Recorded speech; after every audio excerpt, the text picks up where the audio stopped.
I mean, I think we're seeing a far more educated athlete coming out of all the systems now. The education, for sure, for the athletes is quite a bit better, and the commitment to off-ice training is becoming more of a focus. It still isn't exactly where we want it. I think there's a lot more you can do from the athleticism side, away from the ice, that will help you in all aspects of the game.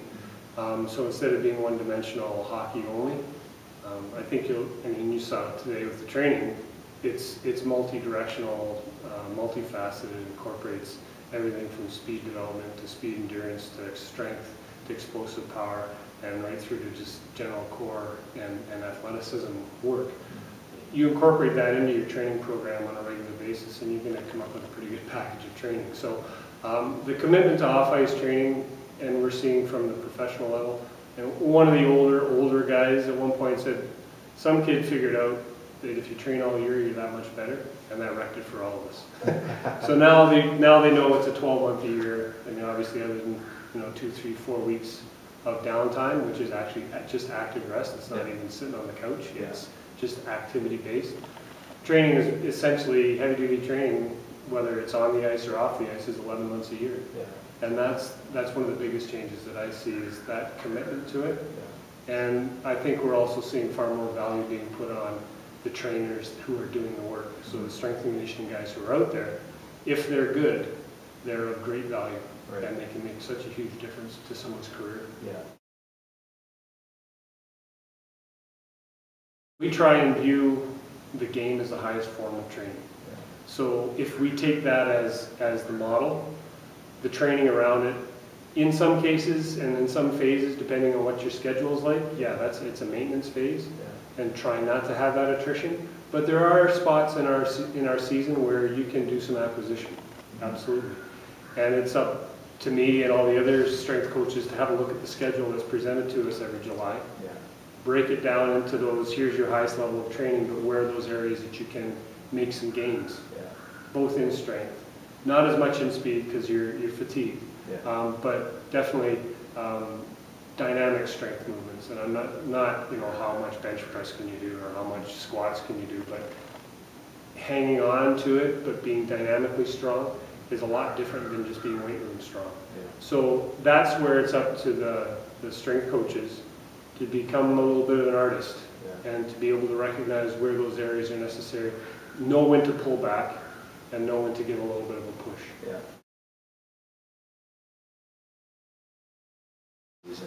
Well, I guess depending on when their games are, if it's later in the evening, it's pretty tough to do anything afterwards. From our side, the guys finish a game, and it's an excellent opportunity for us to get a good workout in. That's not always going to happen. It's going to become up to the athletes. It's going to be their responsibility to find those days that are going to work for them. There is no problem with doing a solid dynamic lifting session the day of the game. There's not. Before the game? Before the game. And as long as you have 4 hours recovery, so it would be a kid who's in school, he can do that in the morning. He can do a solid dynamic lifting session in the morning, incorporating lots of muscle groups, not curls, not bodybuilding style, but more Olympic style lifting, not necessarily to fatigue, not to failure, but to fire up your nervous system and get your central nervous system activated. And it really is an old East German model that you can train the morning of a competition and train hard. And it's not something you want to just go and play around. It's something that is distinctly 30-minute focused style of training. And you can get very strong by doing that, and it doesn't affect your performance on the ice. It will not. And it may feel a little weird the first few times you do it, but once your body adapts to that pattern, you're going to be able to get some pretty solid workouts in. And even on the off days or the day before, it's a matter of finding what works best for you. If you have a strength coach involved or who can help you, then I would encourage them to speak to those experts. But regardless, if you can get your 2-3 times a week doing some dynamic strength work, that's going to help you in the long. You need some pretty close monitoring if someone's going to start in a weight room at 13 years old. And stay out of the weight room before then. Yeah. You can do push-ups, you can do chin-ups, you can do body weight activity, and there's a lot that you can do around that. But there is a kid who's not 13 years old, who's younger than 13, has no business being in a weight room. Yeah. Absolutely not. Yeah. Well, this is really not all that new. It may be new over in North America, but if you go over in Europe, dynamic stretching and mobility has been a staple for many, many years. And coming from a track and field background, I distinctly recall early 90s people approaching us and our coaches approaching us. And when I started coaching sort of in the mid to early 90s in track and field as well, trying to convince people not to jog around for a few minutes, then go sit on their butts and stretch. The idea of sitting and stretching, if you take it from more of a yoga standpoint, is a meditative state and takes the muscle through a stretch response and opens the joints up, relaxes the ligaments and tendons so that you're able to be more supple. In that, again, it deactivates your central nervous system. So everything starts becoming sloppy. Your movement patterns, although feel open, they're not dynamic. What it's done is it's shut off your nervous system for any kind of explosive power development. And you can see that, and they've done studies against it, explosive power movements that go stretch and then try and do another one. It's decreased. So the dynamic mobility, taking that flexibility through ranges of motion with the swings, the mobility, movement patterns where you're doing more dynamic work, but still getting a bit of a stretch response, taking it to the end of the range, bringing it back to the other range. So joint mobility is one thing, but having strength in that range is the most important thing. And that's where your injury prevention is going to happen, is by dynamically warming it up, getting the fluid in the joints warm and moving, the synovial fluid, get that moving, get things supple that way, rather than this I'm going to stretch. Yeah. Because the receptors for stretching shuts you down. Yeah. The receptors for dynamic mobility get you moving. Yeah. And so really that whole stretch afterwards, for sure. Like if you need time to stretch and you want to improve your flexibility, do your workout. Once you're already tight from doing that strengthening and explosive power movement, then sit down, stretch, do some of your own scanning, go through your body, scan what might be too tight, what might hurt more than it should, and that can be addressed immediately if you're doing your stretching routines afterwards. So for sure, you got to do that dynamic work first, do your workout, and then once you're done and you've cooled down, sit down, stretch, then you can increase your range of motion. But it doesn't work to get out there and warm up and then stretch and sit down. Because reality is, after 6 minutes of stretching, you got to warm up again. You got to start the whole process all over.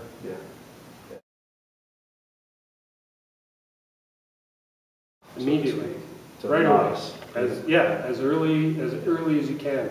A dynamic warm-up doesn't have to take a lot of space. You can do it just on the spot with a whole bunch of mobility exercises. And quite often in a big group, sometimes it's easier just to sit down and stretch. And that's space management. And from my perspective, you can do all your dynamic work just in a 3-4 foot square. You don't need a whole lot of room to do it. You just need to be creative in how you're developing your routine. And there's one that I personally use that, with the teams that I work with, or the groups that I work with, if we don't have a lot of space, I can take them through a 10-minute warm-up. They'll be just as warm as if they've gone out for a jog and done anything in a dynamic area, but just within your little space that you have. And you have to be able to adapt to that. A lot of times that's where it becomes difficult, is if you're limited in space with numbers. That's a difficult thing to do. But I don't give anyone an option anymore. I don't say, well, if you feel like doing a stretch, do a stretch. And that's why a lot of times you'll see me leading it. I'll be in there with them doing it, and for one, I want them to understand that this isn't something that is rocket science. An old guy like me can do it, then they can do it. But also doesn't really give them an option to sit down and do their own thing. Because a lot of times people are going to gravitate to what's easy. and you can't let them do that. Yeah, well, cool down is probably one of the most abused discipline, or not used discipline, I guess I'd have to say. The reasoning behind it, it is a bit of a mental game to get yourself into that routine, but the whole idea of a cool down is to return your body back to a resting state. Because once you've gone through a game, it's going to take at least an hour and a half or 2 hours just on your own, just if you just sit there, for it to get back down to a normal physiological resting state. You can enhance that resting state and you can enhance your recovery by taking the time to do low-level activity. And it doesn't have to be riding a bike. It doesn't have to be running. It can be easy hopping drills. It can be, like sometimes we'll do a little soccer, playing around, and that'll get your recovery and that'll get your heart rate down. Things will start settling down. You'll start being able to relax. And then when you sit down and stretch, that meditative state of stretching will bring your whole physiology back down to resting state. And in that resting state is when you start getting recovery. If you're not in that resting state, you're not getting recovery. You're still activated and your hormones are going bananas. It's an investment of 10-15 minutes of time in order to increase your recovery on a game-to-game and day-to-day basis. And that's such a huge part of it. It is a pain. I understand that, but that's a discipline, and that in many ways is the difference between being good and being great, because it can make such a huge difference in your recovery.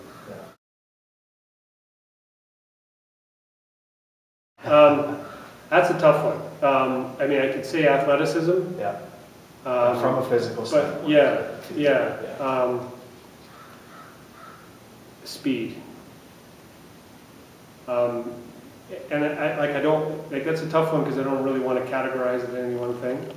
But a hockey player is a complete athlete. There's no question about it. And so it would be tough for me to say just one word, because there's only one element. And in the training we do, there's not only one element that we work on.